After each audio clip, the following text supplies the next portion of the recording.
Royal Gardener, a bedtime story in 5 chapters. A gentle journey through the gardens of Versailles, where you tend to beauty in the service of the Sun King. Chapter 1. Dawn in the Royal Gardens, Awakening Among Dew and Birds. You wake to the softest whisper of dawn. The first light filters through the diamond-paned windows of your modest quarters, beyond the servants' courtyard. You stretch slowly, feeling the cool morning air drift across your skin. The bells of the royal chapel have not yet rung. It is that precious hour when the world belongs to gardeners and birds and the gentle stirring of leaves. You rise from your simple wooden bed. The floorboards are smooth beneath your bare feet, worn smooth by generations of gardeners before you. Your woolen stockings slide on easily, followed by your leather shoes, soft from years of walking on garden paths. Through your small window, you see the vast expanse of the royal gardens stretching toward the horizon.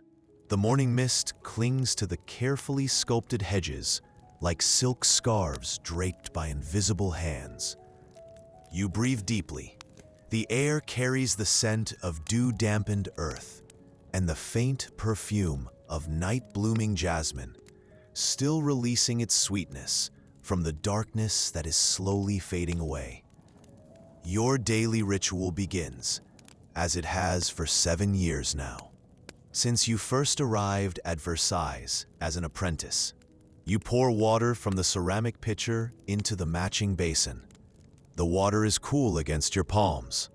You splash it gently on your face, feeling fully awake now, ready to tend to the gardens that serve His Majesty Louis XIV. You dress in your work clothes. The linen shirt is soft and clean, laundered yesterday by the palace washerwomen. Your leather apron, marked with the honest stains of soil and plant sap, ties securely around your waist. In its deep pockets rest your most treasured tools: the small pruning knife, the measuring cord, the little brass compass that helps you align the plantings just so. Stepping outside, you pause to listen. The dawn chorus is beginning. Blackbirds trill from the lime trees. Their songs cascade like water over stones, clear, pure, unhurried. A robin adds its liquid notes, while high above, a lark spirals upward, its song growing fainter and sweeter as it climbs toward the brightening sky. The gravel crunches softly under your feet as you walk. Each step creates a tiny percussion, a gentle rhythm that matches your breathing. The main pathway stretches before you, perfectly straight, disappearing into the morning haze. On either side, the great parterres sleep under their blankets of dew. You know these gardens as intimately as a musician knows a beloved song. Every curve of every path, every placement of every urn, every species in every bed. André Lenotre designed them 40 years ago, but you, and gardeners like you, have breathed life into his vision, day by day, season by season. The Sun King demands perfection, and perfection requires constant, gentle, devoted attention. You turn toward the Parterre du Midi, where your work begins each morning. The southern garden catches the first rays of sun, and here the tender plants await your care. As you walk, you notice how the light changes moment by moment. The sky lightens from deep purple to lavender to the palest gold. A peacock calls in the distance, its cry exotic and wild. Even here, in these most civilized of spaces, The sound echoes off the palace walls, then fades into the growing symphony of morning. Doves coo from the rooftops, their voices soft and round, like musical notes held gently in the throat. You reach the first of your beds, where the delicate orange trees stand in their wooden boxes. These trees, brought from the Mediterranean, require special care in the cold climate of northern France. Each box is painted green, the color of hope, the color of life. You run your hand along the smooth wood, feeling for any signs of splitting or decay. The trees themselves are still heavy with dew. Each leaf carries dozens of tiny pearls that catch the early light and scatter it like scattered diamonds. You brush your finger gently against a branch and watch the droplets cascade to the ground, leaving dark circles in the pale gravel. The scent of orange blossoms mingles with the morning air, sweet, honeyed with just a hint of the bitter green smell of the leaves. You close your eyes and breathe deeply. This fragrance will stay with you all day, a reminder of these quiet morning moments before the palace awakens, before the courtiers emerge, before the day fills with the business of serving the king. You begin your morning inspection, moving slowly from tree to tree. Your trained eyes notice everything. A leaf that has yellowed slightly, a branch that needs supporting, the level of moisture in each wooden box. You make mental notes, trusting your memory as your predecessors taught you. The mind of a gardener must be like fertile soil, retaining what is important, allowing what is not needed to drift away. As you work, the light continues to change. The golden quality deepens, becomes richer, warmer. The shadows of the orange trees grow shorter, and you can feel the promise of the day's warmth beginning to fulfill itself. A cat appears from nowhere, as cats do in gardens. This one is gray as morning mist, with white paws that step delicately between the gravel stones. It winds around your legs once, twice, then disappears as silently as it came. You smile. Even in the grandest palace in all of Europe, cats know that gardens belong to them as much as to any king.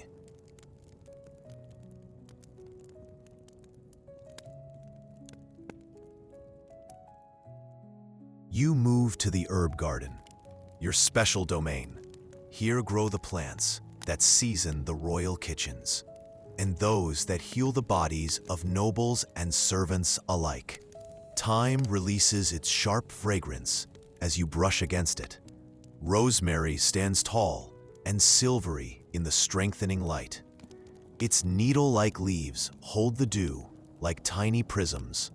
The sage plants are putting out new growth, soft gray-green leaves that feel like velvet beneath your fingertips. You pinch off a small sprig, crush it gently, and inhale. The scent is earthy, complex, with hints of camphor and something deeper, something that speaks of ancient wisdom, of kitchens where grandmothers worked their quiet magic, of healing that happens slowly, gently, naturally. You tend to the lavender next. These plants came from the hills of Provence, brought north to grace the palace gardens. The purple flower spikes are forming, still tightly closed, but promising the intense fragrance that will fill the summer air. You know that in a few weeks, when these flowers bloom, the queen herself will request sprigs for her private apartments. The herbs remember the Mediterranean sun, even here in the more temperate climate of the Île-de-France. You can see it in the way they hold themselves, reaching toward the light, storing sunshine in their leaves, waiting to release it as fragrance, as flavor, as gentle medicine for body and spirit.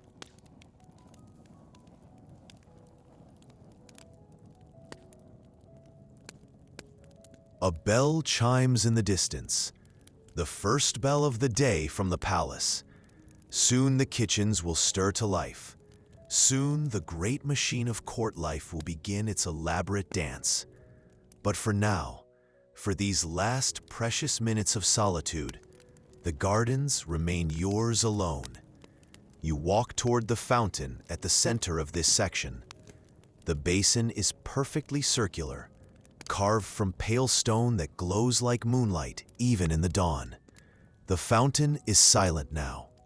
The water that will dance and sparkle later lies still as glass, reflecting the lightening sky, the delicate clouds that drift like smoke across the heavens. Around the fountain's edge grow the pansies, their faces turned upward like small suns, purple and yellow, white and deep violet, each one perfect in its simplicity. You kneel beside them, feeling the cool dampness of the earth through your stockings, and check each plant.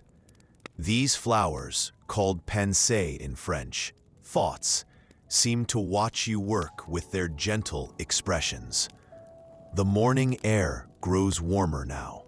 You can feel it on your cheeks, on your hands as you work. The dew begins to evaporate, rising as invisible mist, carrying the scent of earth and growing things up toward the brightening sky. From somewhere in the palace, you hear the first stirrings of human activity, the soft closing of a door, footsteps on stone, the distant clatter of pots in the kitchens. But these sounds seem far away, part of another world. Here in the garden, time moves differently, measured not by clocks, but by the opening of flowers, the growth of leaves, the slow wheel of seasons. You stand and stretch, feeling the pleasant tiredness in your muscles, the satisfaction of work begun well. The sun is fully risen now, painting everything in shades of gold and green. The gravel paths gleam like rivers of light. The precisely trimmed hedges cast sharp shadows, creating patterns of light and dark that shift and dance with every breath of morning breeze.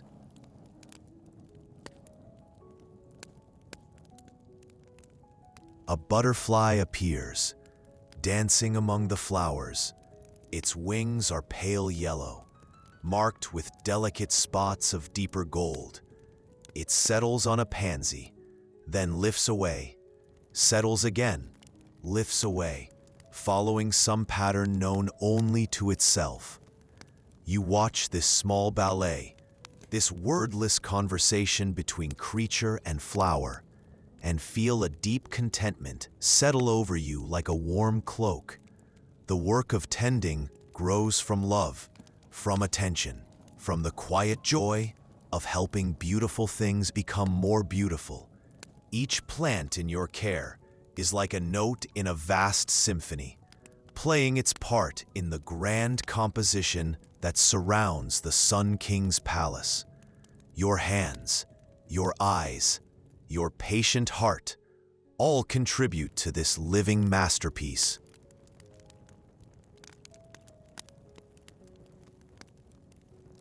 As you continue your morning rounds, you pass beneath the great elm trees. Their trunks are massive, ancient, their bark furrowed with age and wisdom. These trees were here before the palace, before Le Nôtre, before the Sun King himself. They anchor the gardens to something deeper than human ambition, to the slow, patient, enduring rhythms of the natural world. The elms whisper in the morning breeze, their leaves creating a soft susurrus that mingles with the distant splash of fountains coming to life, with the growing chorus of birds, with the gentle percussion of your footsteps on the gravel.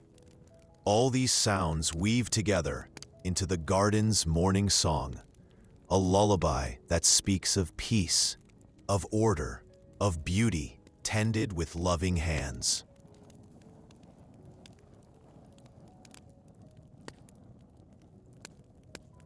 Your morning inspection takes you past the rose garden, still weeks away from its glorious peak, but already showing the promise of its summer splendor. The canes are thick with new growth, and you can see the tiny buds that will burst into fragrant blooms. Each variety has its own character, its own way of growing, its own gift to offer the world. The Gallica roses, ancient and complex, with their deep purple-red petals. The damask roses, brought from the gardens of Persia centuries ago. Their fragrance so intense, it seems to have weight and substance. The alba roses, pure white, simple, perfect as fresh snow. Each one requires slightly different care, slightly different attention. Like courtiers at the palace, each has its own needs, its own temperament, its own way of contributing to the whole.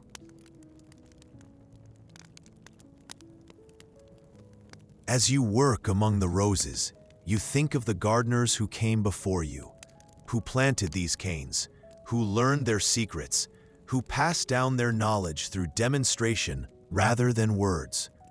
Gardening is an ancient art, older than palaces, older than kings. It connects you to every person who has ever coaxed beauty from the earth, who has ever felt the deep satisfaction of helping something grow. The sun climbs higher now, and you can feel its warmth beginning to dry the dew from the leaves, from the gravel, from your own skin. The morning's coolness gives way gradually to the promise of warmth, like a gentle awakening from the coolest, most refreshing sleep.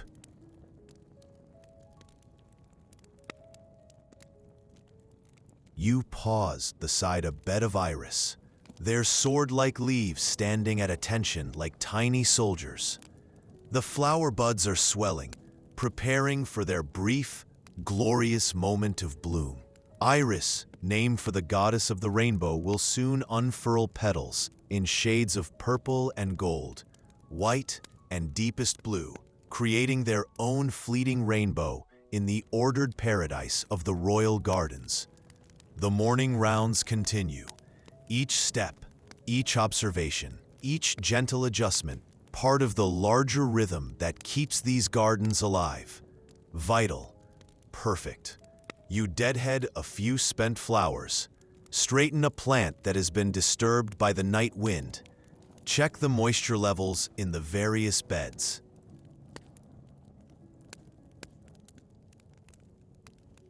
This work requires patience, attention, a willingness to notice small things, the way a leaf curls when it needs water, the subtle color change that signals disease, the almost imperceptible signs that tell you when a plant is truly thriving. Your grandfather, who taught you to garden in his small plot behind the village bakery, always said that gardening was really a form of listening, learning to hear what the plants themselves were saying. Here, in the royal gardens, that listening takes on added importance. Every plant must be perfect. Every bed must be immaculate. Every vista must take the breath away. But beneath the grandeur, beneath the formality, the same gentle principles apply. Water when dry, feed when hungry, prune when overgrown, protect when threatened, love always.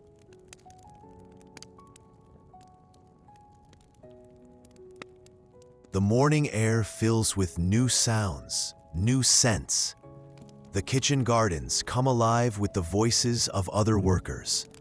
The fountain systems begin their daily cycle, sending water dancing into the air, creating music from the marriage of gravity and stone.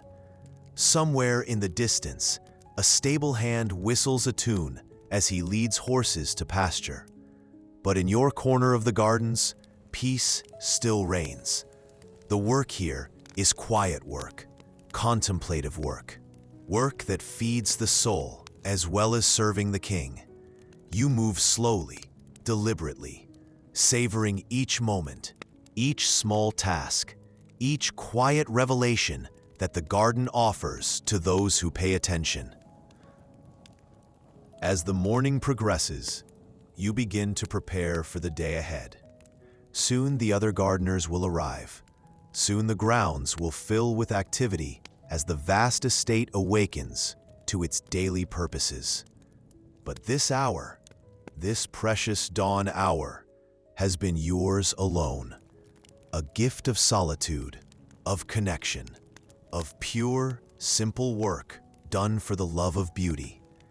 You make your way back toward the garden sheds, where your tools await, where the day's more ambitious projects will begin. The sun is fully up now, casting everything in the clear, honest light of day.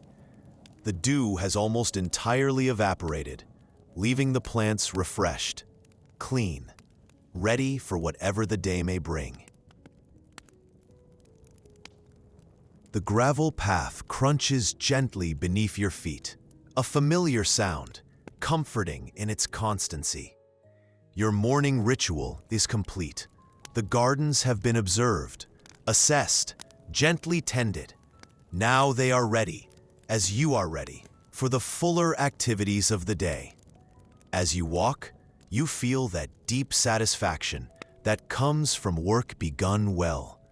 From attention paid to small but important details, from the quiet communion between gardener and garden that happens in those precious early hours when the world belongs to those who rise with the sun. Your eyelids grow heavy as you remember this gentle morning, the soft sounds of awakening birds, the pearl-like dew on every leaf and petal, the sweet scent of herbs releasing their morning fragrance, the peaceful rhythm of footsteps on gravel paths. All these sensations wrap around you like the warmest, softest blanket. The morning breeze whispers through the carefully tended hedges, carrying with it the promise of beauty, of order, of another day spent in service to the living art that surrounds the Sun King's palace. You drift into the most peaceful, most restorative sleep, cradled by memories of dawn in the royal gardens, where every moment is a meditation, every task an act of love.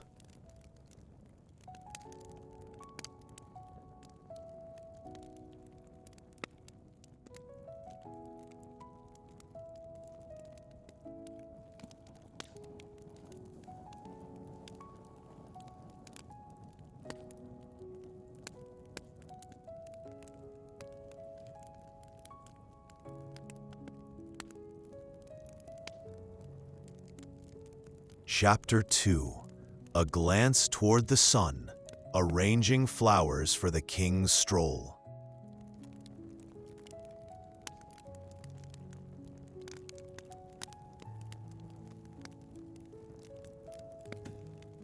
You awaken to the gentle warmth of morning sun streaming across your face. The light has that special quality of mid-morning, golden and full, promising a day of perfect weather for the gardens. You stretch slowly, feeling completely rested, completely at peace. Today brings a particular honor and responsibility. The Sun King himself will walk through your section of the gardens this afternoon, accompanied by select members of his court. You have been chosen to create the floral arrangements that will grace his path, transforming an already beautiful space into something truly magical. You rise from your bed with a sense of quiet excitement. This is the work you live for, the chance to create beauty that will bring joy to the most powerful man in Europe. Every flower you choose, every color you blend, every form you create will be part of a living artwork, fleeting but perfect, like morning dew or the first blush of sunrise. Your preparations begin in the pre-dawn darkness. You dress carefully in your finest work clothes, the linen shirt that was washed and pressed just yesterday, the leather apron that has been oiled to a soft gleam. Your tools are cleaned and sharpened, ready for the delicate work ahead.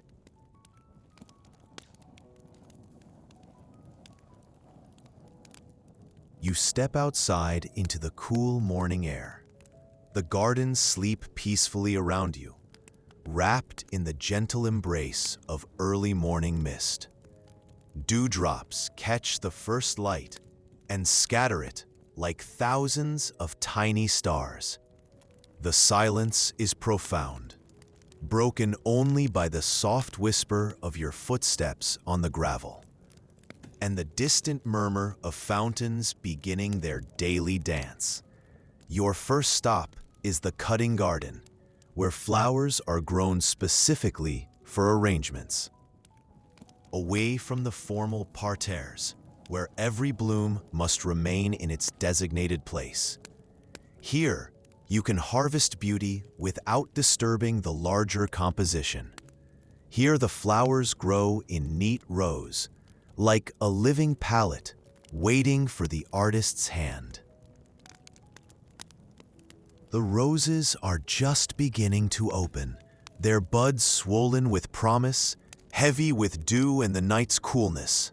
You select the finest blooms, those at the perfect moment between bud and full flower, when the petals are still tightly furled, but the color is richest, most intense. Each rose you choose represents hours of careful cultivation, months of patient tending, years of selecting and breeding for the perfect combination of form, fragrance, and color. You cut each stem with reverence, with the sharp, clean blade of your knife making the cut at precisely the right angle, just above a leaf node where new growth will emerge. The stems go immediately into cool water, keeping them fresh, preserving their beauty for the hours ahead.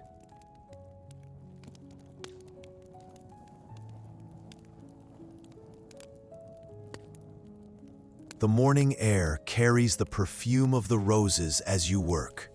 Damask roses with their ancient, complex fragrance. Alba roses pure and simple as fresh snow. Gallica roses deep and mysterious as old wine. Each variety contributes its own note to the symphony of scent that surrounds you.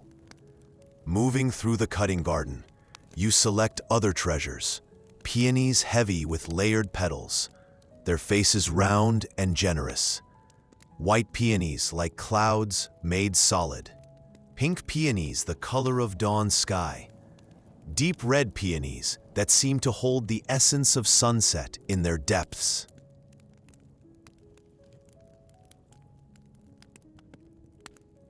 The peonies require special handling. Their stems thick and fleshy, their blooms so full and heavy they can barely support their own weight. You cut them carefully, each one a masterpiece of natural architecture. Each bloom the result of the plant's entire year of growth, all its energy focused into this one moment of perfect flowering. Delphinium spires stand tall and proud, their flowers cascading up the stems like blue and purple waterfalls. You select the finest spikes, those with the truest colors, the most perfectly formed individual flowers. Each delphinium seems to reach toward heaven, creating natural vertical lines that will balance the rounded forms of the roses and peonies.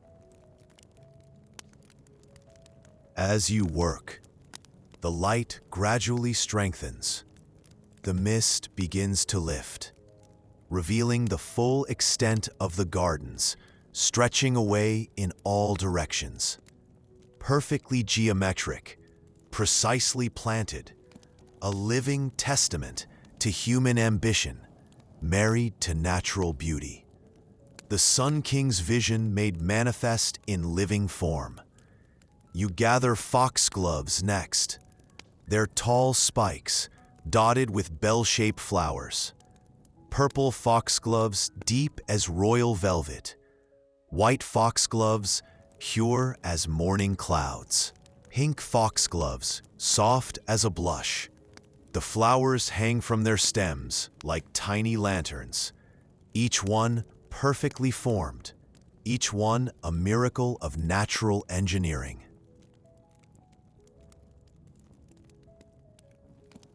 The folklore says that foxgloves are the gloves of fairies, and looking at them in the gentle morning light, you can almost believe it. They have an otherworldly quality, a magic that seems to shimmer just at the edge of perception. Perfect flowers for a king who styles himself the Sun King, who rules by divine right, who transforms everything he touches into gold and glory. Sweet peas climb their supports in graceful spirals, their flowers like tiny butterflies that have landed and decided to stay. You cut long stems heavy with blooms, pink and purple, white and deepest burgundy. Their fragrance is light, sweet, ephemeral, the very essence of summer captured in petals that seem made of silk. Your basket fills gradually, each stem chosen with care, each flower representing the absolute peak of its beauty. This is the gardener's art, knowing exactly when each bloom is at its perfect moment, when the colors are truest, when the form is most elegant, when the fragrance is most intense. The sun climbs higher, warming your shoulders as you work. The morning coolness gives way gradually to the promise of heat. But for now, the air is perfect. Cool enough to keep the flowers fresh, warm enough to release their perfumes. The light has that special quality of late morning, clear and golden, making every color more vivid, every detail more sharp and beautiful. You pause in your cutting to simply breathe, to take in the full glory of the morning. The gardens stretch away on all sides, perfectly ordered, magnificently tended. A living work of art that changes with the seasons, with the hours, with the quality of light and the movement of clouds across the sky. This is why you chose the gardener's life. For moments like this, when you stand surrounded by beauty, holding beauty in your hands, preparing to create something that will bring joy and wonder to others. The work is demanding, requiring knowledge, skill, endless patience. But the rewards are beyond measure, measured not in gold, but in the deep satisfaction of helping beautiful things become even more beautiful. Your cutting complete. You carry your treasures to the preparation room, a cool space beneath the palace, where flowers can be conditioned and arranged away from the heat of the sun. The stone walls keep the air cool, while high windows allow just enough light to work by. Here you begin the patient process of conditioning each stem, removing lower leaves that would rot below the waterline, cutting each stem again under running water to ensure perfect hydration. placing each variety in its own container, allowing the flowers to drink deeply, to recover from the shock of cutting, to prepare themselves for their moment of glory.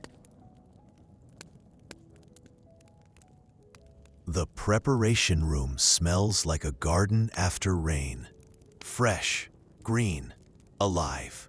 The scent of cut stems mingles with the perfume of roses, the sweet breath of peonies, the honey-like fragrance of sweet peas. All these scents blend into something entirely new, the smell of flowers preparing to become art.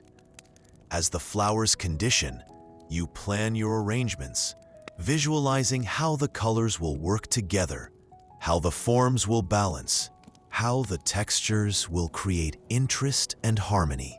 This is where the true artistry lies, not just in growing beautiful flowers, but in combining them into something greater than the sum of their parts. You think of the Sun King, of his love for beauty, for order, for the grand gesture that takes the breath away. Your arrangements must be worthy of his gaze, must add to the magnificence of his court, must reflect the glory of his reign. This is both honor and responsibility, the chance to contribute your small part to the larger spectacle of absolute monarchy. The morning passes quietly, peacefully, as you work with your flowers. Each arrangement begins to take shape, roses forming the heart, their rich colors and complex forms the foundation upon which everything else builds. Peonies add weight and presence, their generous blooms creating focal points, drawing the eye, holding the attention.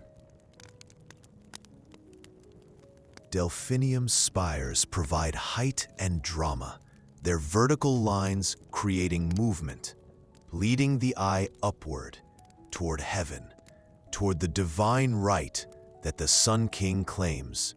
Foxgloves add mystery and magic, their bell-shaped flowers catching and holding light, creating shadows and highlights that shift with every breath of air.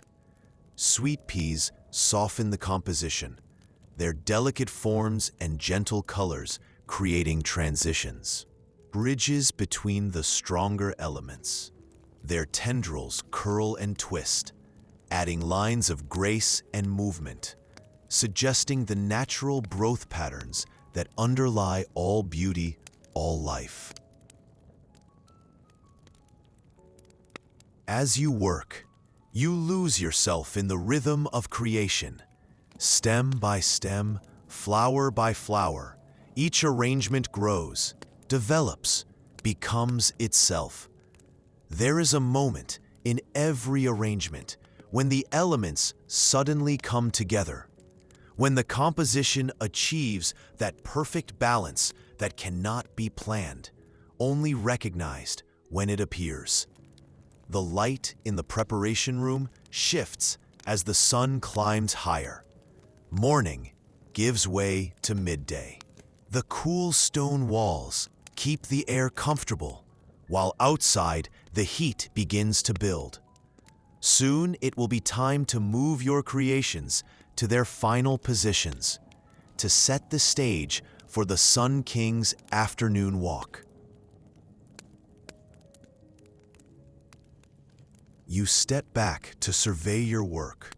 7 arrangements, each one unique, each one perfect in its own way.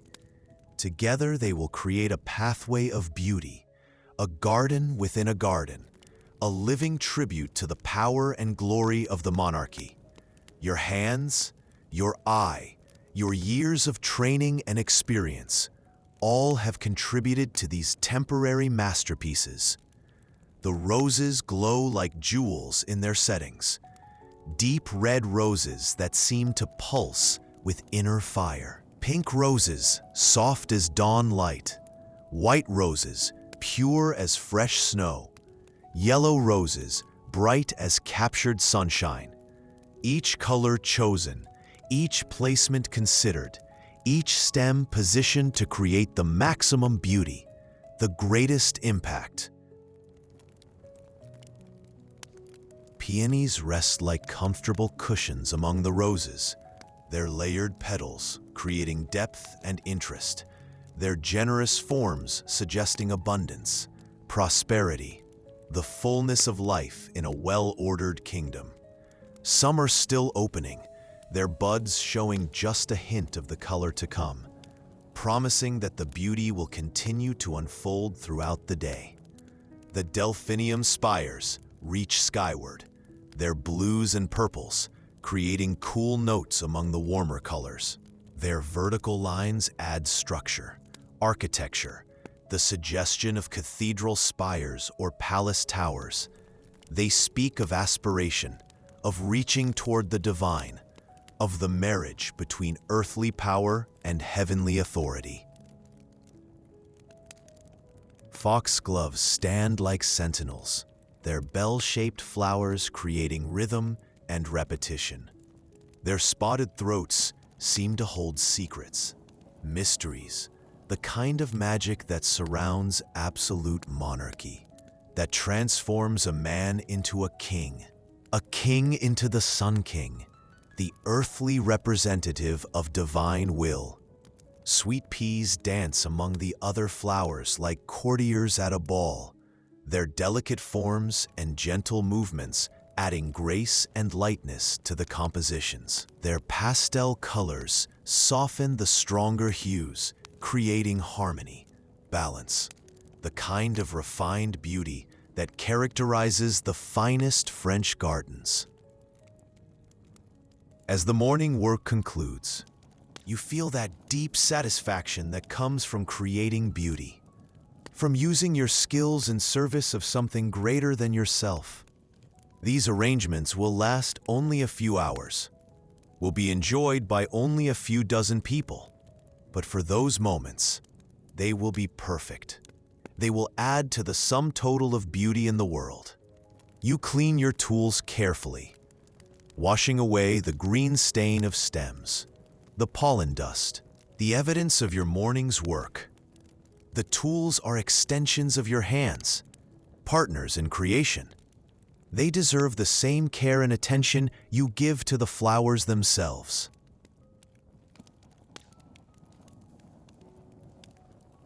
The preparation room grows quiet as you finish. The flowers rest in their containers, drinking deeply, preparing for their moment of glory. In a few hours, they will be moved to their final positions, will greet the Sun King with their beauty, will play their part in the grand theater of court life. You step outside into the full light of midday. The gardens shimmer in the heat. Every leaf, every petal, every grain of gravel blazing with reflected light. The formal parterres lie before you like an enormous carpet, woven from living threads of green and gold and silver.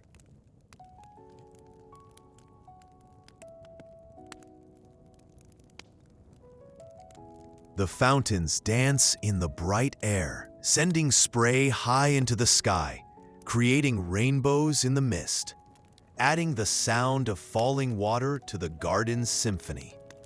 The spray drifts on the light breeze, cooling the air, refreshing the flowers, adding that element of movement that keeps even the most formal garden alive, vital, breathing. As you walk back toward your quarters for the midday rest, you think about the afternoon ahead.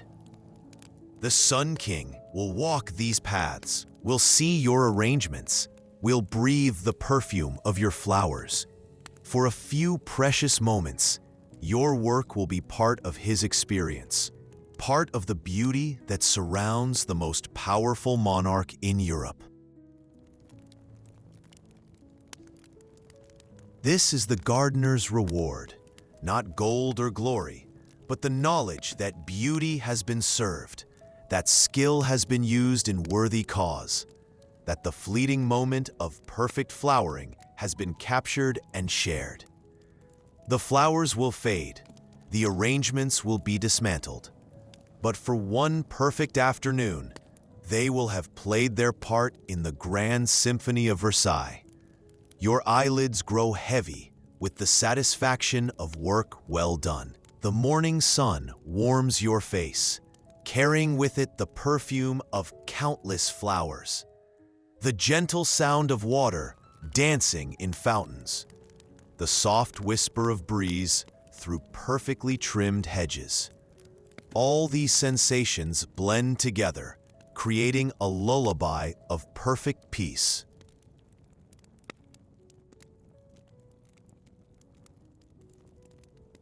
You drift towards sleep, surrounded by memories of roses heavy with dew, peonies generous as summer clouds, delphinium spires reaching toward heaven. Your hands still carry the ghost memory of stems, petals, the weight of perfect flowers chosen at their moment of greatest beauty. The sun continues its journey across the perfect blue sky, warming the gardens, ripening the flowers, preparing for the afternoon's grand performance.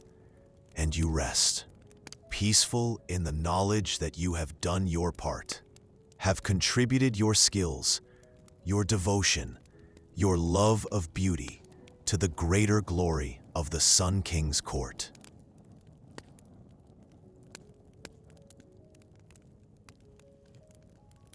Sleep comes gently, naturally, like flowers opening to the sun, like water flowing in carefully designed channels. Like all the rhythms of life in a well-tended garden, you rest and dream of beauty, of flowers dancing in golden light, of the perfect moment when art and nature become one.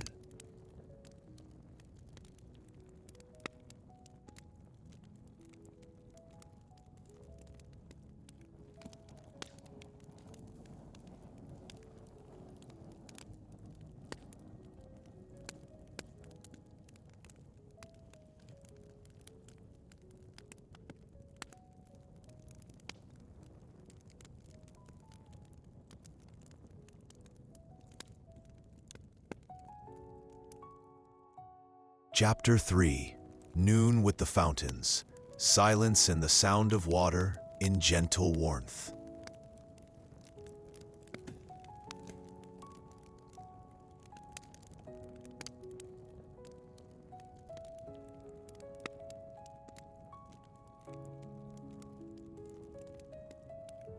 You awaken to the height of day. The sun stands directly overhead, casting short, precise shadows that define every edge, every curve of the magnificent gardens.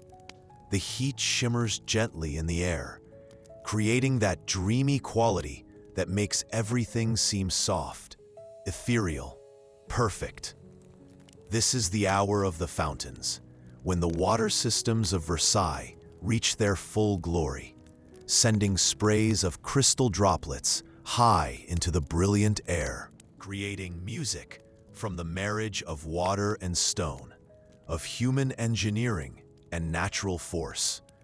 The sound draws you from your rest, calling you to witness the daily miracle of water transformed into art.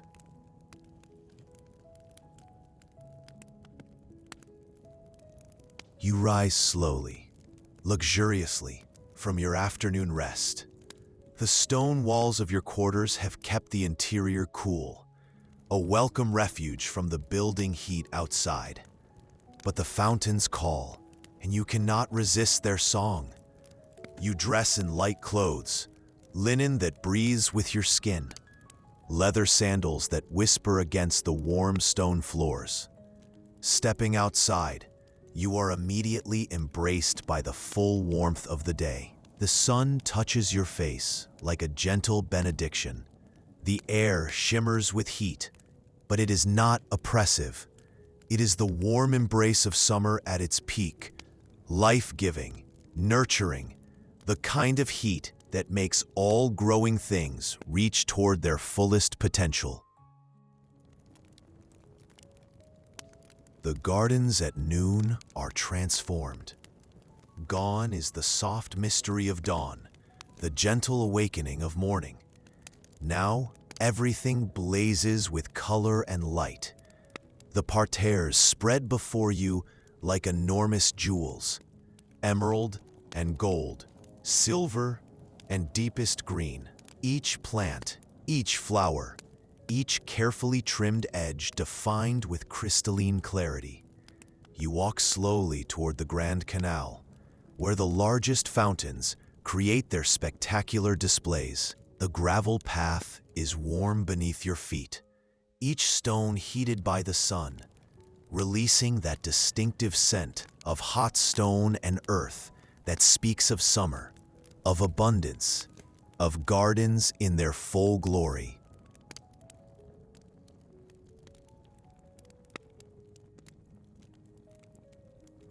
The sound of the fountains grows stronger with each step.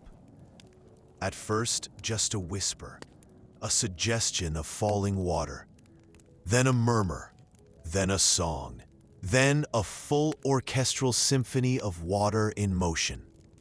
Hundreds of fountains throughout the gardens contribute their voices, creating a soundscape unlike anywhere else on Earth.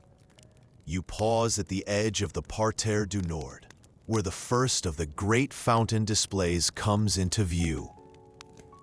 The Fountain of Latona rises before you, its bronze figures gleaming in the sun, water cascading from tier to tier in an endless dance of liquid light. The spray catches the sunlight and throws it back in millions of droplets, each one a tiny prism splitting white light into all the colors of the rainbow.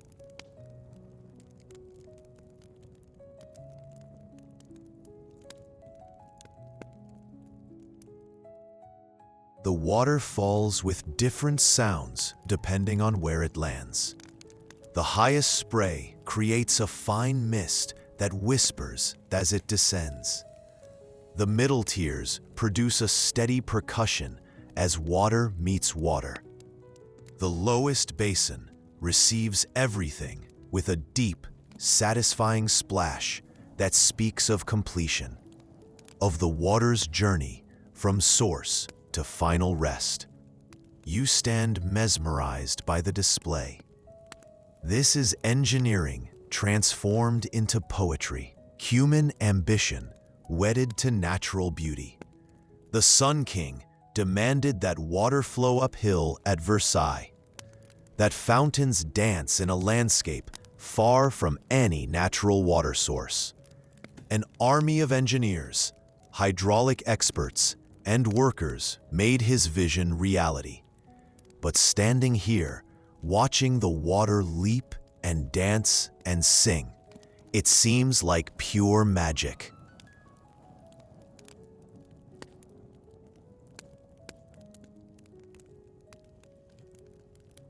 Moving closer, you feel the fine mist on your face, cooling, refreshing, carrying with it the clean scent of moving water. The droplets settle on your skin like tiny blessings, each one perfectly cool, perfectly clear, a momentary relief from the warmth of the day. The bronze figures of the fountain seem almost alive in the dancing light. Latona and her children, Apollo and Diana, caught forever in their moment of mythological drama. The water seems to breathe life into the metal, making the static figures part of an eternal dance. The sculptor's art, combined with the fountain engineer's skill, creates something greater than either could achieve alone.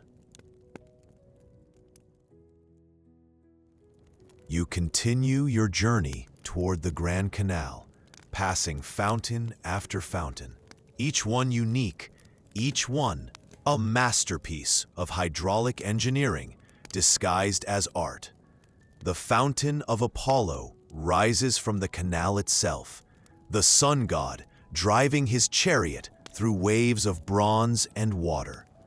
The spray creates a halo of mist around the god's head, appropriate for the deity chosen as the Sun King symbol. Water sprays in perfect arcs, mathematical curves made visible in liquid form. The engineers who designed these systems understood not just the mechanics of moving water, but the poetry of it. The way water can be made to dance, to sing, to create beauty that changes moment by moment as the light shifts and the breeze moves the spray. At the Fountain of Neptune, 3 bronze gods command seas of dancing water, tridents raised, muscles straining, faces set in eternal concentration. The water responds to their bronze commands, leaping high, cascading down, creating pools and eddies that mirror the mythological chaos of the sea. You find yourself a shaded spot beneath one of the great elm trees. Here you can sit and simply experience the full symphony of the fountains. The shade is cool and welcome, a natural pavilion created by branches that have grown for decades, shaped by careful pruning into a living architecture of green and gold.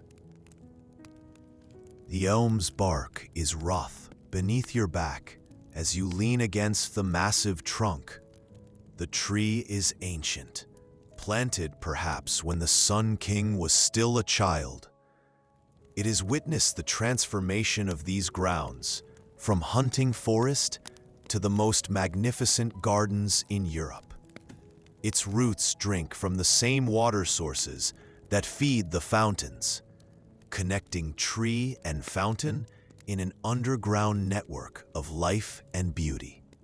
From this vantage point, you can see across the entire water parterre, a vast geometric lake that reflects the sky like a mirror. At its center, the Fountain of Latona creates its eternal display, while smaller fountains around the perimeter add their own voices to the chorus. The sound is hypnotic, meditative, the kind of white noise that allows the mind to rest while the senses feast.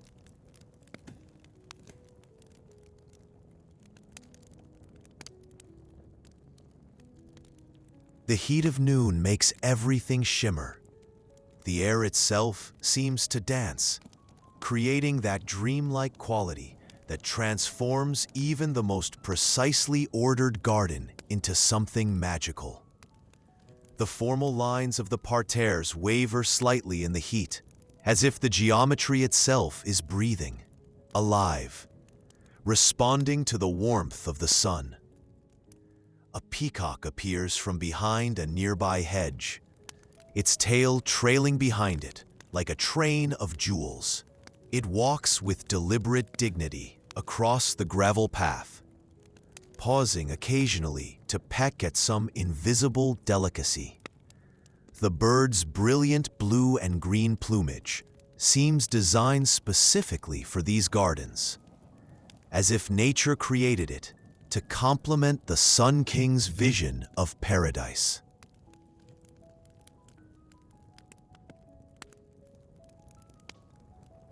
The peacock's cry breaks through the sound of falling water, wild, exotic, a reminder that even in the most civilized of spaces, nature retains its essential wildness, its capacity for surprise, for beauty that cannot be entirely tamed or predicted. The sound echoes off the palace walls, then fades back into the fountain's endless song. You close your eyes and simply listen. The fountains create layers of sound, like an orchestra, with sections playing different parts of the same magnificent composition. The highest jets produce a fine, almost musical whistle as they cut through the air. The mid-level sprays create a steady rhythm, like gentle rain on leaves. The lower cascades provide the bass notes, deep, resonant, grounding.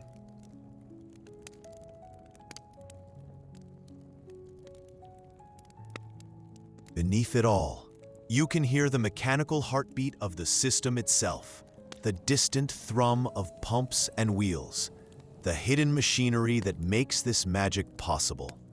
It is a comforting sound, the sound of human ingenuity serving beauty, of technology made invisible in service of art. Opening your eyes, you watch the play of light on water.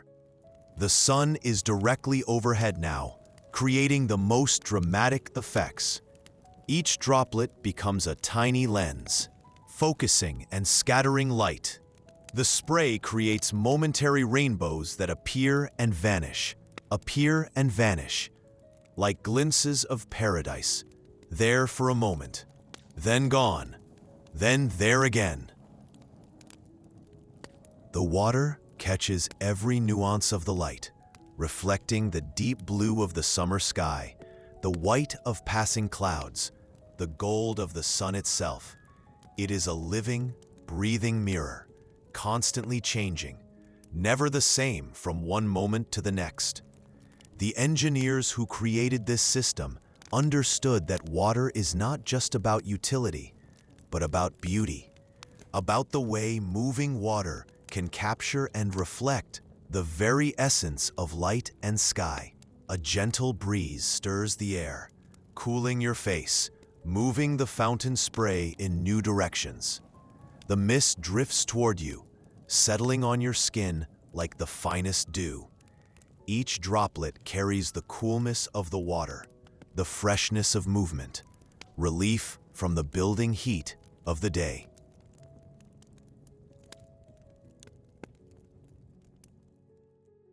The gardens around the fountains are designed to complement the water displays.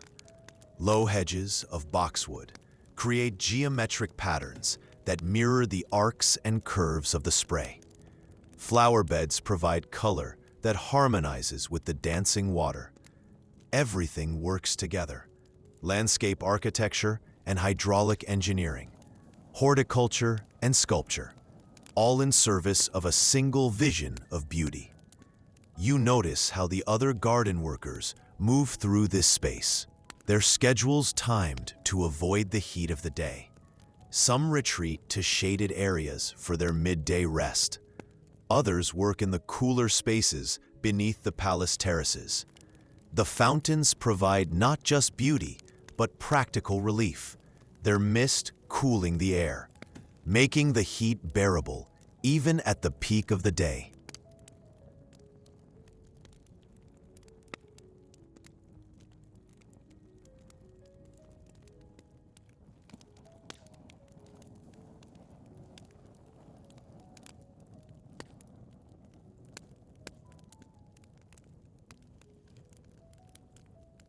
A gardener appears with a long-handled brush, quietly cleaning the edges of one of the smaller fountains, removing any algae or debris that might mar the perfect clarity of the water. This is the invisible work that keeps paradise looking effortless, the constant, gentle maintenance that preserves the illusion of perfection. The gardener works quietly, efficiently, then disappears as silently as he came. The fountain systems at Versailles are among the most complex hydraulic achievements of their age. Water must be lifted from distant sources, channeled through miles of pipes, regulated through an intricate system of valves and reservoirs. Yet standing here, listening to their song, watching their dance, all that complexity disappears. What remains is pure beauty, pure joy, the simple pleasure of water celebrating its own movement.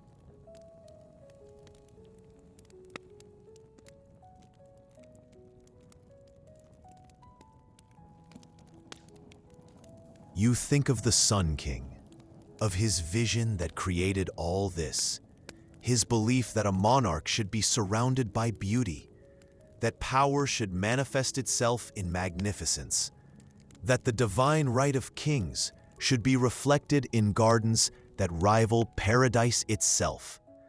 These fountains are more than decoration. They are statements, declarations of power, demonstrations that human will, properly directed, can transform the natural world into something even more beautiful than nature alone could create. The sun reaches its zenith, and the heat becomes a living thing, pressing down on the gardens, making the air itself visible as it shimmers above the heated gravel. The fountains provide essential relief, their spray cooling the air for hundreds of yards around, creating microclimates of comfort within the larger symphony of heat and light. From your shaded spot, you can see court ladies beginning to emerge for their afternoon promenades, carrying parasols, dressed in light silks that catch every breath of breeze. They move slowly, gracefully, timing their appearance for the moment when the fountains reach their peak performance, when the light is most dramatic, when the spray creates the most spectacular displays. The ladies pause at viewing points, carefully designed into the garden's layout. Spots where the perspectives are perfect, where multiple fountains can be seen simultaneously, where the eye can take in the full sweep of water and stone and sky. Their soft conversations blend with the sound of falling water, creating another layer in the garden's complex symphony.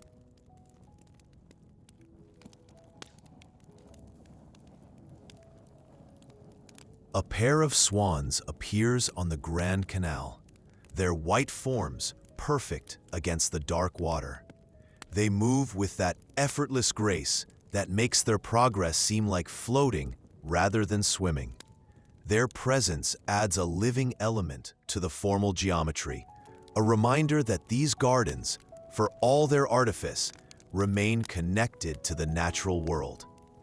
The swans create small wakes as they move, V-shaped ripples that spread across the canal's surface, disturbing the perfect reflections momentarily, then allowing them to reform. This interplay between stillness and movement, between reflection and disturbance, is part of the garden's essential character, the way it remains alive, dynamic, never quite the same from one moment to the next.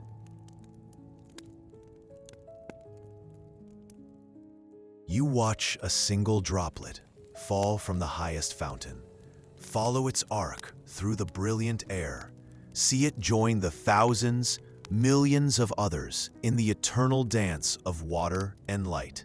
Each droplet's journey is brief, perhaps only seconds from fountain to basin. But in that time, it becomes part of something magnificent, part of a display that has amazed visitors for decades, that will continue to amaze for centuries to come. The sound of the fountains changes subtly as the afternoon progresses. The angle of the sun shifts, affecting how the light strikes the water. The temperature rises, causing more evaporation, changing the density of the spray. The breeze shifts direction, carrying the mist in new patterns. All these subtle changes keep the display dynamic, alive, responsive to the natural rhythms of the day. As you sit in the dappled shade, feeling the gentle mist on your face, listening to the complex symphony of falling water, you understand why the Sun King chose to make Versailles his primary residence. This is more than a palace, more than a garden.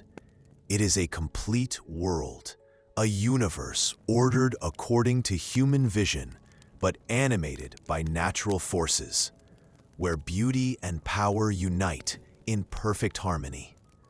The afternoon heat reaches its peak, and the fountains respond by seeming to leap higher, spray farther, as if the water itself is energized by the sun's intensity. Steam rises almost invisibly from the heated gravel, mixing with the fountain mist to create an atmosphere that is both crystal clear and mysteriously soft, like looking at the world through the finest silk.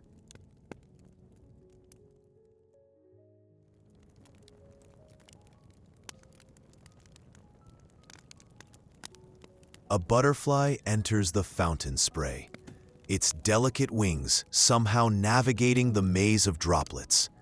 It emerges on the other side, wings still perfect, still dry, as if the water recognizes a fellow dancer and parts to allow safe passage. The butterfly spirals upward, disappearing into the brilliant sky, a tiny miracle of grace and beauty in a garden designed to celebrate both. The mechanical systems that drive the fountains work with clockwork precision, but the water itself retains all its natural fluidity, its capacity for surprise, for beauty that cannot be predicted or controlled.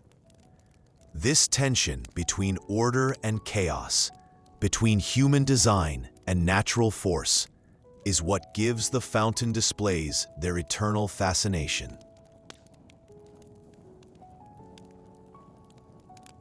You rise from your shaded rest, feeling refreshed, cooled by the mist, restored by the beauty.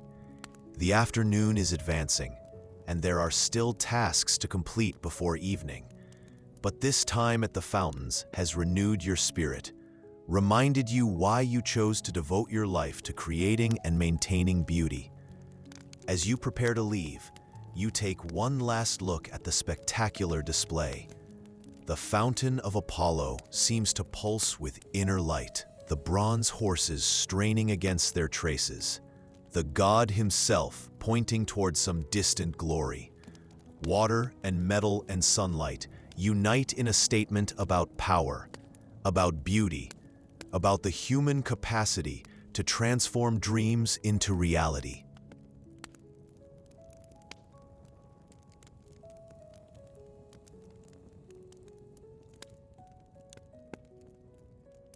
The sound of the fountains follows you as you walk away, growing gradually softer, but never entirely disappearing. It will continue throughout the afternoon, providing its soundtrack of liquid music to all who walk these paths, who pause to marvel at what human ambition, properly directed, can achieve. Your eyelids grow heavy with the peace of the fountain hour, the hypnotic sound of falling water, the cool touch of mist on sun-warmed skin, the sight of light dancing in countless droplets. All these sensations blend into a perfect symphony of rest, of beauty experienced in its purest form.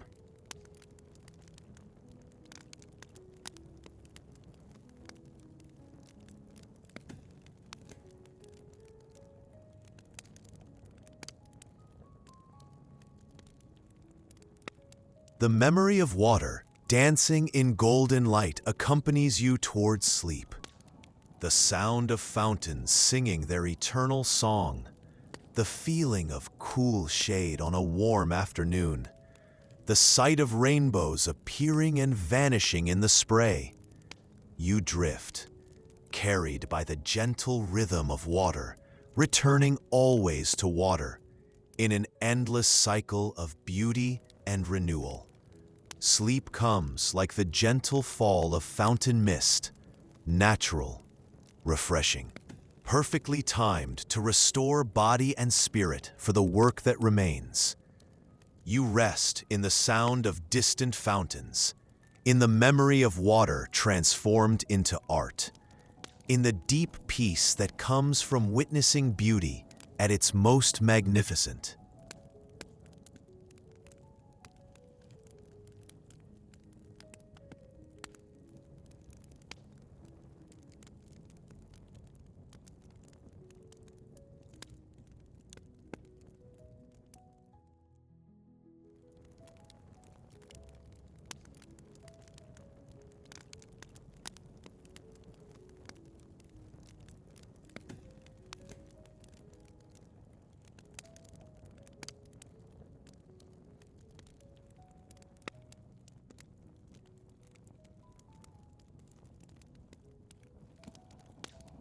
Chapter 4.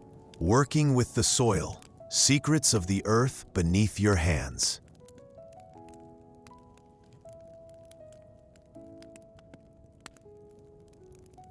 You awaken in the golden light of late afternoon. The sun has begun its gentle descent from the height of day, casting longer shadows that bring relief from the peak heat. The air carries a different quality now, still warm, but with the promise of evening coolness. The perfect time for the deeper work of gardening, the intimate communion between gardener and soil. You rise slowly, feeling completely restored from your midday rest. Your hands already anticipate the work ahead, the feel of earth between your fingers, the satisfaction of preparing the soil that will nurture tomorrow's beauty. This is the hidden foundation of all garden glory, the patient work with earth and root and seed that makes possible the spectacular displays above ground.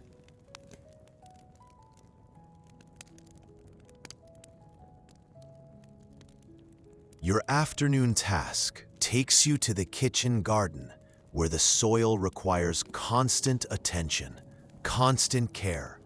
Here grow the herbs and vegetables that supply the palace kitchens. But more importantly, for your craft, here you experiment, test new techniques, learn the deeper secrets that soil can teach those patient enough to listen. The walk to the kitchen garden takes you through a different part of the estate, away from the grand formal displays, into the working heart of Versailles. Here the paths are narrower, more intimate, bordered by hedges of hawthorn and elder, rather than the classical statuary of the main gardens. This is where the real work happens, where beauty is born from the marriage of human skill and natural abundance.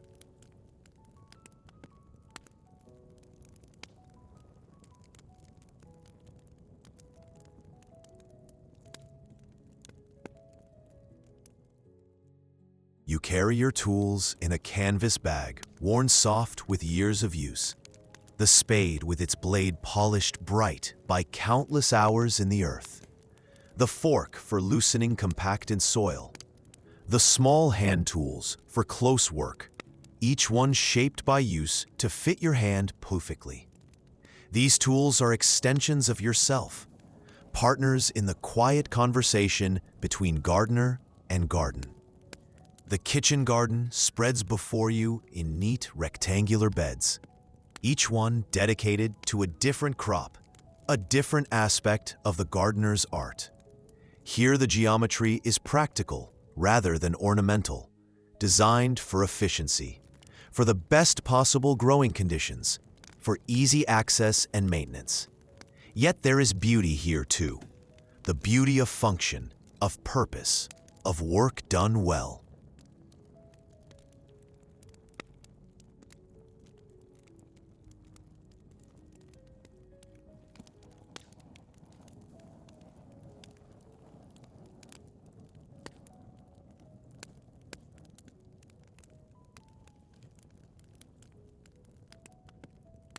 You begin with the herb beds, where the soil must be perfectly balanced between drainage and moisture retention. Herbs are particular about their growing conditions, each species with its own preferences, its own requirements. The Mediterranean herbs, thyme and rosemary and sage, prefer soil that drains quickly, that never becomes waterlogged. While the leafy herbs, parsley and chervil and sorrel, appreciate richer, more moisture-retentive conditions. Kneeling beside the first bed, you plunge your hands directly into the soil, feeling its texture, its temperature, its moisture content.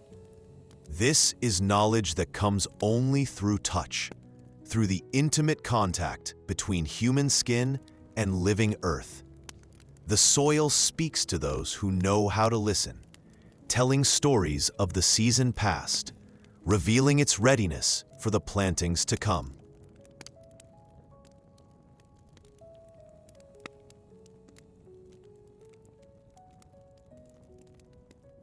The earth is warm from the day's sun, but not hot, the perfect temperature for working, for the delicate negotiations between gardener and soil.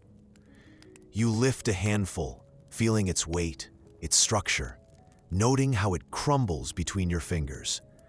This soil has been worked for years, generations, by gardeners who understood that everything above ground depends on what happens below.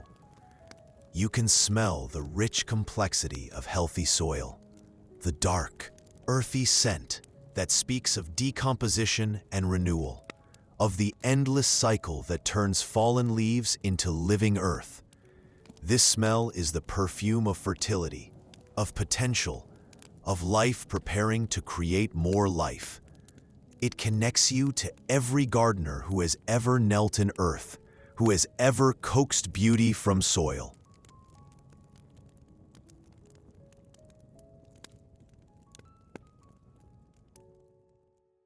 Working the soil requires patience, attention to detail, and understanding of the complex relationships between minerals and organic matter, between air and water, between the tiny organisms that make soil alive and the plants that depend on their invisible work.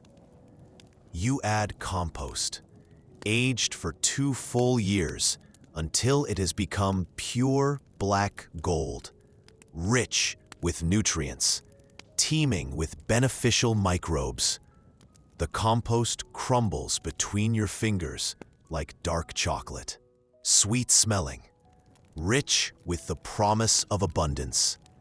This is gardening's greatest alchemy, the transformation of kitchen scraps and fallen leaves into the foundation of all growing things.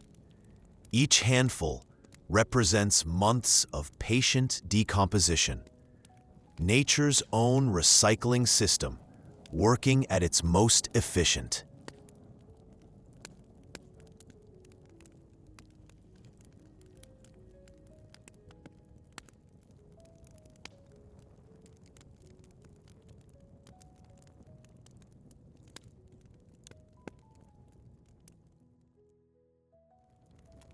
You work the compost into the existing soil, using the fork to blend without compacting, creating the loose, aerated structure that roots love, that allows water to penetrate, air to circulate. The physical work is meditative, rhythmic, your body moving in harmony with tools and earth in an ancient dance of cultivation. As you work, you think about the soil's history. This earth has grown food for the palace for decades, has been enriched year after year with organic matter, with the careful attention of skilled gardeners. It has fed the herbs that season the royal table, the vegetables that grace the courtiers' plates. It connects you to a chain of gardeners stretching back generations.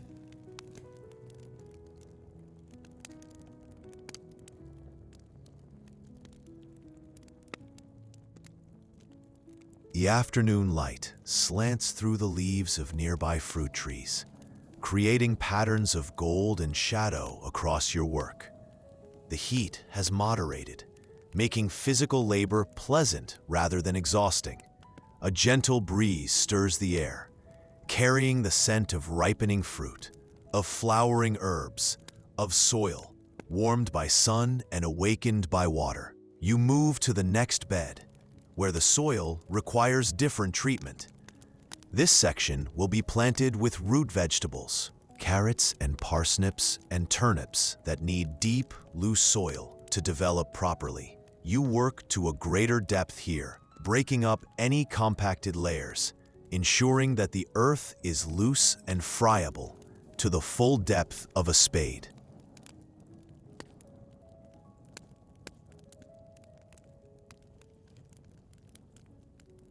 Working deeper soil reveals different layers, different textures and colors that tell the story of this ground's formation.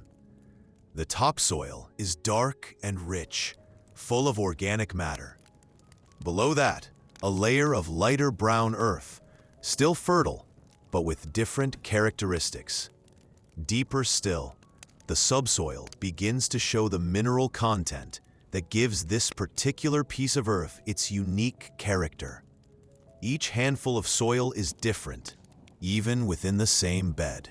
This is the gardener's art, learning to read these subtle variations, understanding what each section needs, how to bring each area to its perfect growing condition.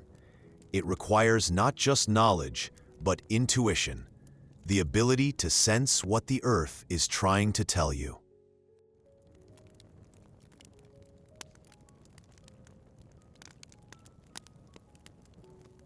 You encounter earthworms as you work, the soil's own gardeners. Their presence tells you that this earth is alive, healthy, properly balanced between moisture and air. The worms disappear quickly into their tunnels, but their castings remain, tiny pellets of perfectly processed soil, nature's own fertilizer, proof of the invisible ecosystem that makes all gardening possible. The soil temperature varies slightly from spot to spot. Warmer where the afternoon sun strikes directly, cooler in the shadows of the espalier pear trees that line the garden's eastern border. These microclimates create opportunities, chances to grow plants with slightly different requirements, to extend the growing season, to experiment with varieties that might be marginal in other conditions.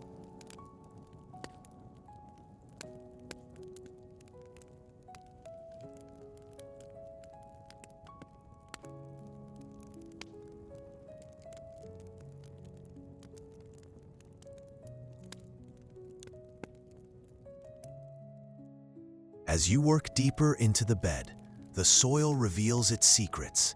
Here, a pocket of sand left by some long-ago construction. There, a vein of clay that holds moisture longer. These variations are part of the garden's character, its unique personality.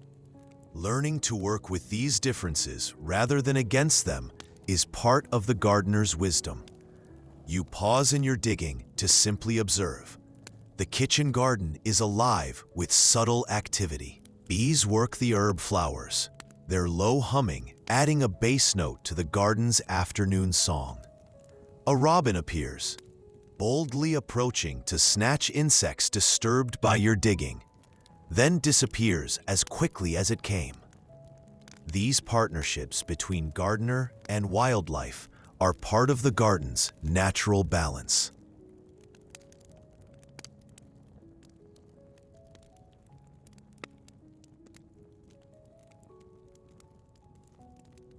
The physical work of preparing soil is grounding, literally and figuratively, your hands in direct contact with earth, your body moving in rhythm with natural processes.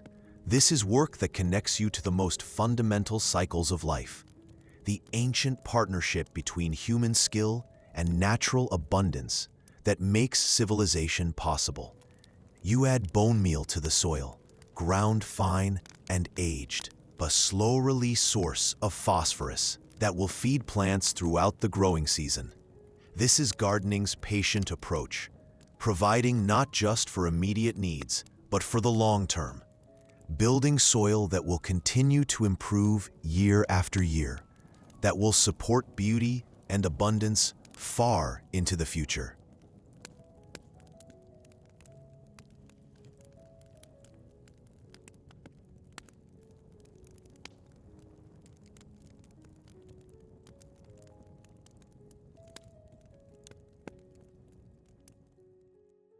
Working with your hands directly in soil, feeling its texture change as you add amendments, watching it transform from compacted earth to loose, fertile growing medium.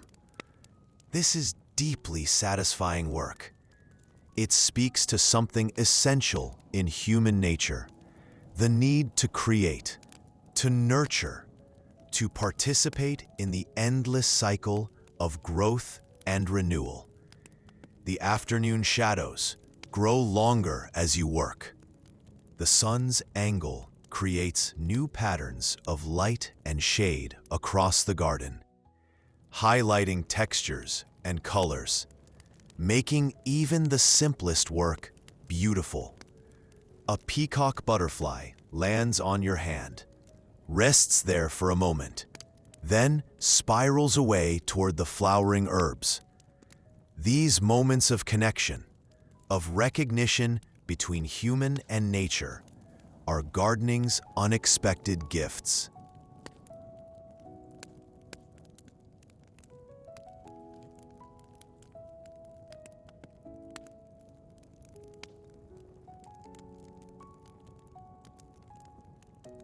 You work methodically along the bed, section by section, ensuring that every square foot receives the same careful attention. This is the gardener's way. No shortcuts, no compromises with quality. Each plant that will grow here deserves the best possible foundation, the richest, most carefully prepared soil you can provide.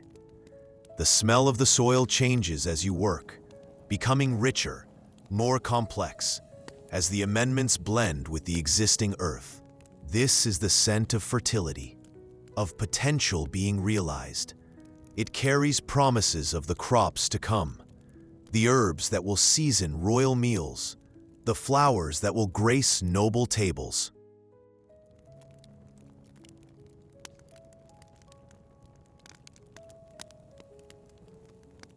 As you near the end of the bed, you work more slowly, savoring the last moments of this intimate contact with the earth. There is something almost ceremonial about this work, this preparation of the ground that will support life. It connects you to farmers and gardeners throughout history, to everyone who has ever worked to coax abundance from soil. The physical tiredness in your muscles is pleasant, satisfying, the kind of fatigue that comes from meaningful work, from using your body in harmony with natural rhythms. Your hands are stained with earth, your clothes marked with honest soil. These are badges of honor in the gardener's world, signs of work done well.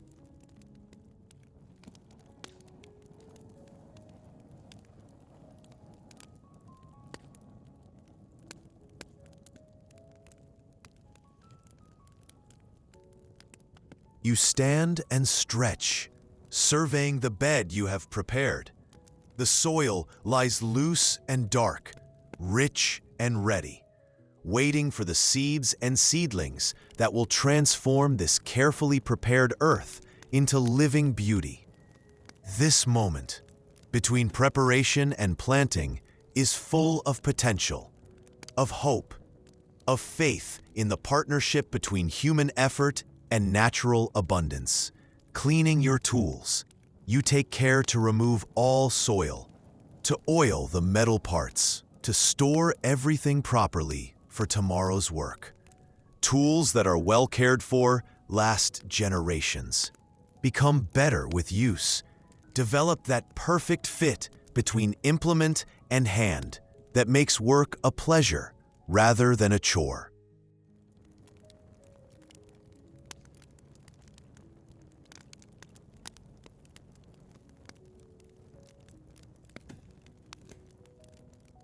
The evening light begins to paint everything golden. The soil you have worked glows with rich color. The fruit trees cast longer shadows. The herb garden releases its evening perfume into the cooling air. This is gardening's golden hour, when the day's work is done, when the garden settles into evening peace. As you walk back toward your quarters, your hands still carrying the memory of soil, still feeling the satisfaction of earth properly prepared. You think about tomorrow, about the planting that will follow this preparation, about the slow miracle of seeds becoming plants, plants becoming beauty, beauty becoming joy for all who experience it.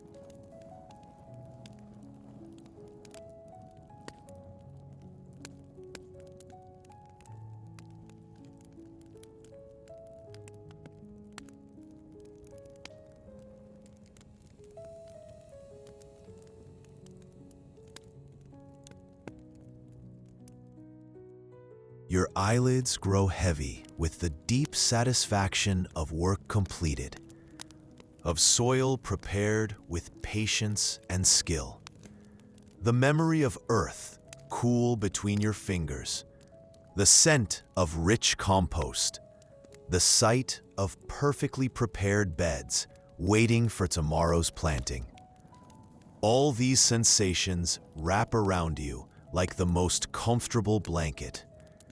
You drift towards sleep, your hands still remembering the texture of living soil, the weight of earth prepared for abundance.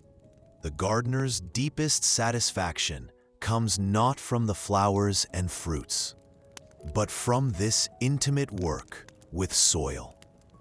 This partnership with the earth itself in the endless cycle of growth and renewal.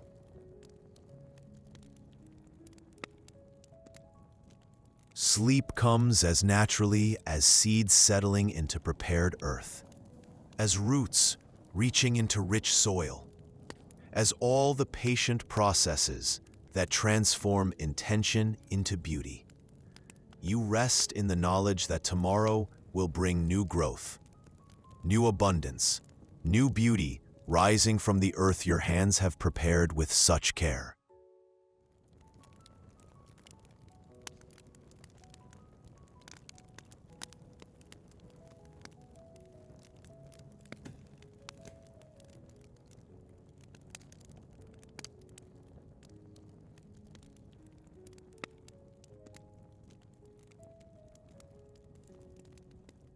Chapter 5.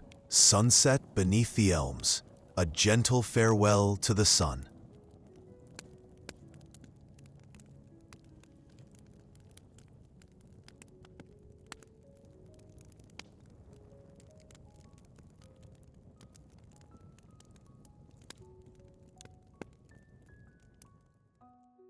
You awaken as the day begins its gentle transformation toward evening.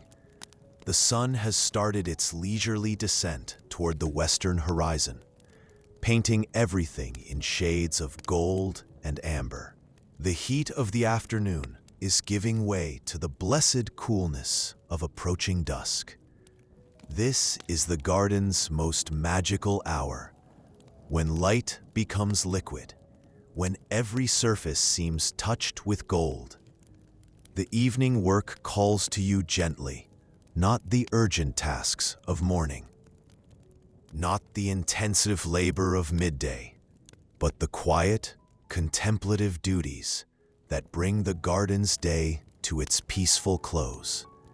You rise with that sense of completion that comes at day's end, when the major tasks are finished, when there remains only the gentle tending that eases the transition from day to night.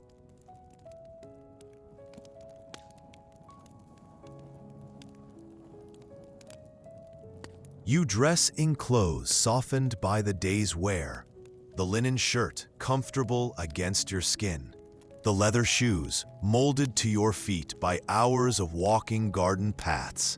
These garments carry the day's history, the faint perfume of flowers, the honest scent of soil, the subtle marks of a day spent in service to beauty.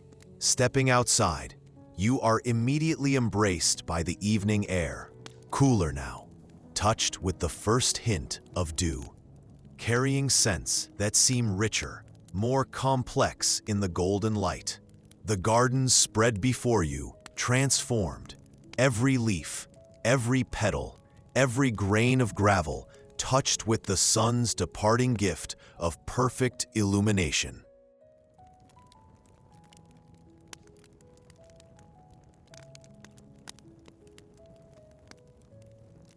You carry your evening tools, lighter implements than those of the morning. A small watering can for the tender plants, soft cloth for cleaning leaves, garden shears for the gentlest pruning. These tools speak of finishing rather than beginning, of the careful attention that brings each day's garden work to its proper close. The elm grove is cooler than the open gardens, the massive canopy providing natural air conditioning. Here the air itself seems different, fresher, charged with the oxygen released by acres of leaves. You breathe deeply, feeling the forest-like atmosphere even in the midst of the most formal gardens in Europe.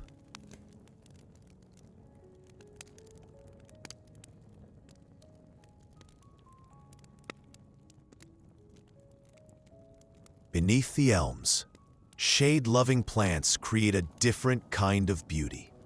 Ferns unfurl their delicate fronds, their ancient forms speaking of the primeval forests that once covered this land. Hostas spread their broad leaves like green umbrellas, while wild ginger carpets the ground with heart-shaped leaves that seem designed to catch and hold the dappled light. You begin your evening inspection here, checking the moisture levels in the shade beds, noting which plants need water, which are thriving in the cooler, moister conditions. This work requires different knowledge than the sun gardens, an understanding of plants that prefer shadow, that thrive in the quiet spaces away from direct light. A thrush begins its evening song from high in the elm canopy, its voice pure and liquid, cascading down through the leaves like water over stones. Other birds join the chorus, creating that complex symphony of evening sound that marks the transition from day to night. The bird songs blend with the whisper of leaves, the distant splash of fountains, the soft crunch of your footsteps on the gravel paths. As you work, you notice the subtle changes that mark evening's approach. The light grows warmer, more golden. Shadows lengthen, creating new patterns, new perspectives. The air begins to stir with the first hint of evening breeze, carrying new scents, new messages from distant parts of the garden.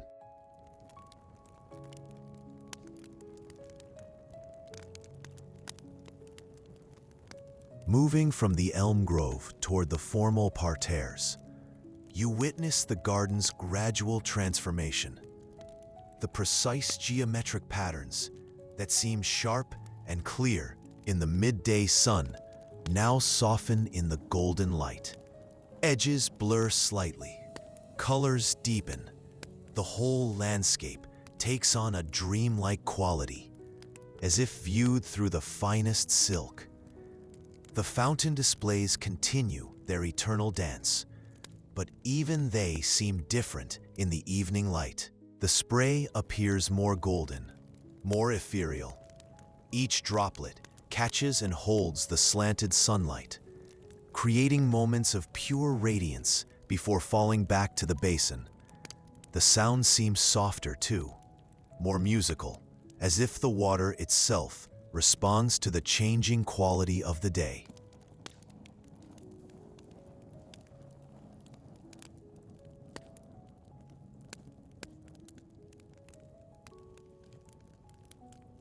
Your evening tasks include deadheading the day's spent blooms, a gentle process that encourages new growth, ensures continued flowering.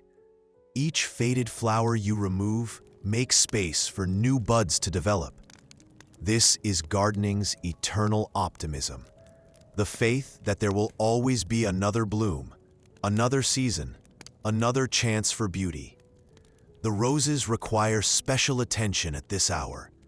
Evening is when their fragrance is most intense, most complex.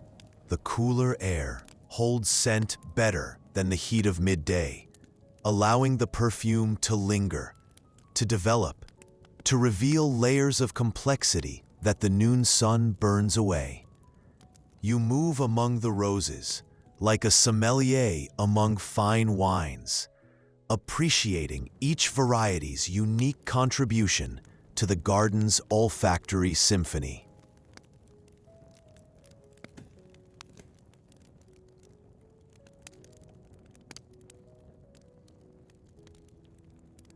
A damask rose, heavy with evening dew, releases its ancient perfume. Complex, mysterious, carrying hints of the Persian gardens where its ancestors bloomed. An alba rose, pure white in the golden light, offers its simpler, cleaner fragrance, fresh as morning snow, sweet as milk. Each rose speaks in its own voice, tells its own story, adds its own note to the evening's aromatic chorus. The light continues to change as you work, growing warmer, more intense. The sun, now well into its descent, paints everything with increasing richness.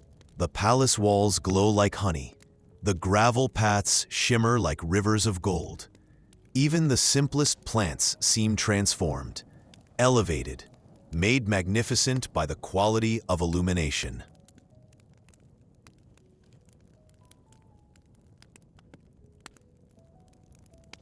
You pause beside one of the smaller fountains, where the water falls in a gentle curtain from tier to tier.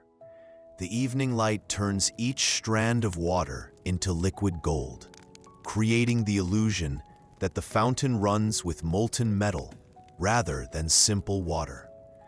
This is the garden's daily miracle, the way ordinary elements, water, stone, plants, light, combine to create something that transcends the merely beautiful, that approaches the sublime. A peacock appears from behind a hedge, its brilliant plumage seeming designed specifically for this golden hour. The bird moves with stately dignity across the gravel, its tail trailing behind like a royal train. The iridescent feathers catch and reflect the evening light, creating their own small fireworks of color. Blue and green and gold, shifting and dancing with each step.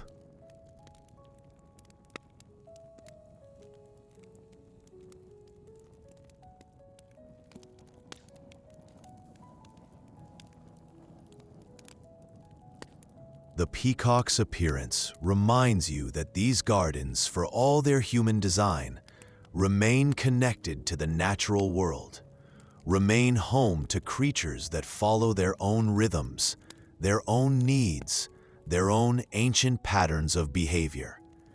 The marriage of human artistry and natural beauty is what makes Versailles unique, what elevates it beyond mere decoration into something approaching paradise. As evening deepens, you move toward your favorite spot for watching the day's end, a small rise near the Grand Canal where the view encompasses the full sweep of the water gardens. From here, you can see the entire hydraulic marvel, the geometric precision of the canal itself, the dancing fountains, the precise alignment of paths and plantings that creates perfect vistas in every direction.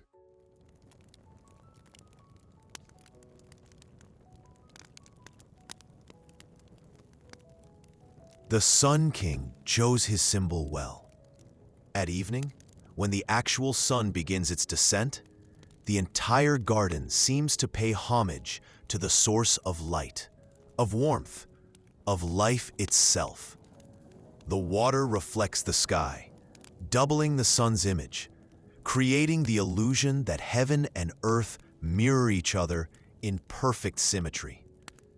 You settle onto a stone bench worn smooth by generations of gardeners who have paused here to witness the day's end. The stone is still warm from the day's sun, comfortable, welcoming. This bench has been your evening destination for 7 years, a place of rest, of reflection, of gratitude for another day spent in service to beauty.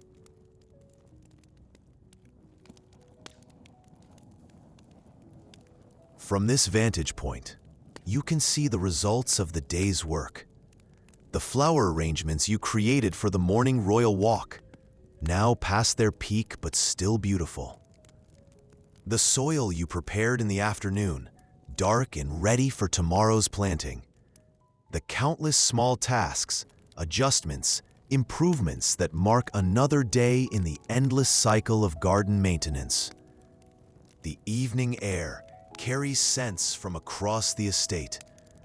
The perfume of roses, the honey-sweet breath of flowering linden trees, the green scent of freshly watered lawns, the earthy smell of mulched beds. All these aromas blend into something uniquely characteristic of evening at Versailles. Complex, layered, rich with the promise of rest and renewal.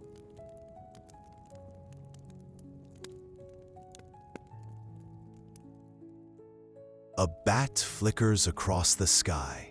Its erratic flight, a counterpoint to the geometric precision of the garden design. These small mammals are the garden's evening shift, taking over from the day-active birds, continuing the eternal work of pest control, of maintaining the balance that keeps the gardens healthy, beautiful, thriving. The sun touches the horizon now, its light becoming even more golden, more intense. The entire western sky begins to glow, painting clouds in shades of rose and gold and deep orange. This is the daily masterpiece that no human artist can duplicate. The sky's own contribution to the evening's beauty. Nature's reminder that human artistry, however magnificent, remains part of a larger creative force. Now,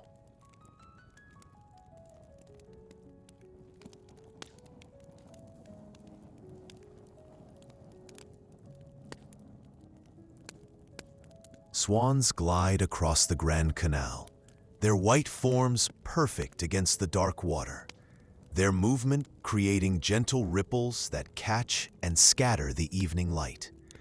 These birds have made the canal their home, accepting the human-made waterway as part of their natural habitat.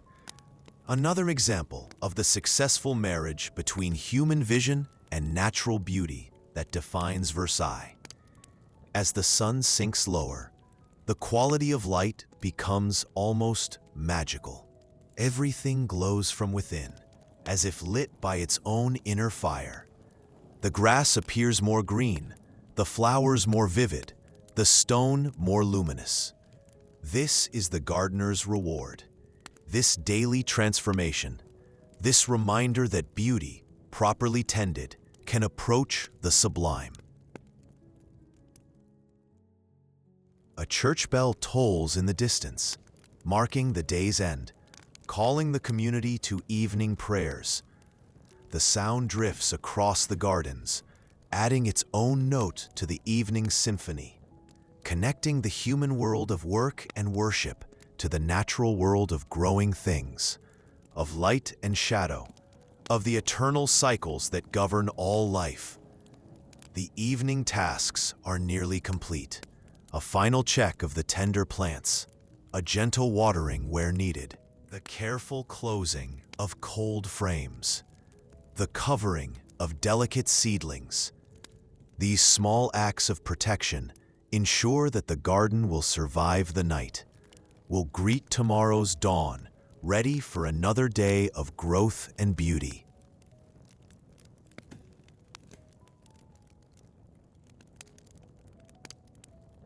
As you complete your rounds, you feel that deep satisfaction that comes from work well done, from beauty served, from participation in something larger than yourself. Each day in the garden is different. Each season brings new challenges, new opportunities, new reasons for wonder. This is why you chose this life. For moments like this, when the day's work is complete, when beauty surrounds you. When peace settles over the gardens like the gentlest blessing.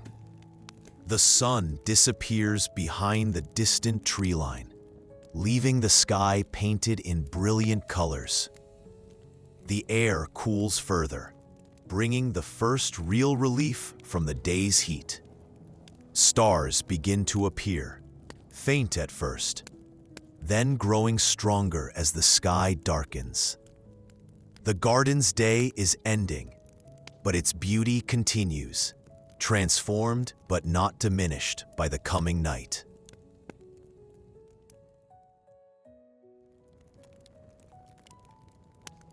Lights begin to appear in the palace windows, warm golden squares that speak of human comfort, of meals being prepared, of families gathering for evening rest. These lights connect the gardens to their purpose, to the lives they serve, the beauty they provide, the peace they offer to all who experience them. Your own day is ending as perfectly as it began, with quiet work, gentle tasks, the satisfaction of beauty tended with patient hands and loving heart. Tomorrow will bring new challenges, new opportunities, new chances to participate in the endless work of creation. But tonight, you rest in the knowledge of work well done.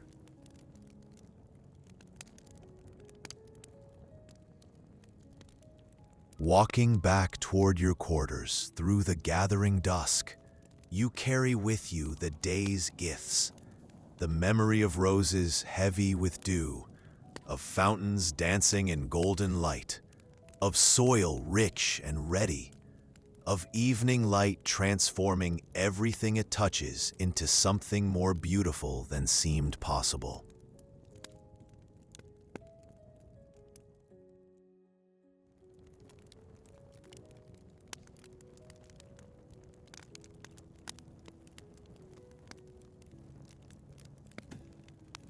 Your eyelids grow heavy with the perfect tiredness that comes from meaningful work, from a day spent in harmony with nature, with light and shadow, with soil and bloom. You breathe in the cool, fragrant air of evening one last time and step inside your quarters. The wedding door closes softly behind you. The world outside fades into darkness, into stillness. You wash the soil from your hands, slowly, reverently, feeling the warmth of the water contrast with the memory of cool earth. Your bed awaits, simple, familiar, welcoming, like the embrace of a trusted friend.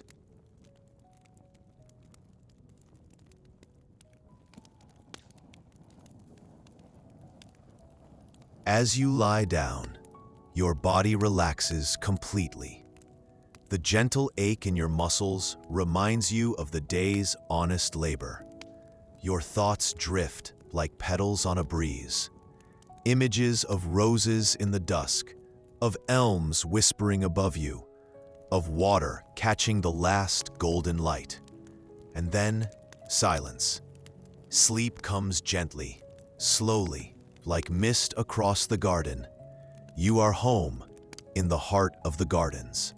Safe, peaceful, and deeply, deeply at rest.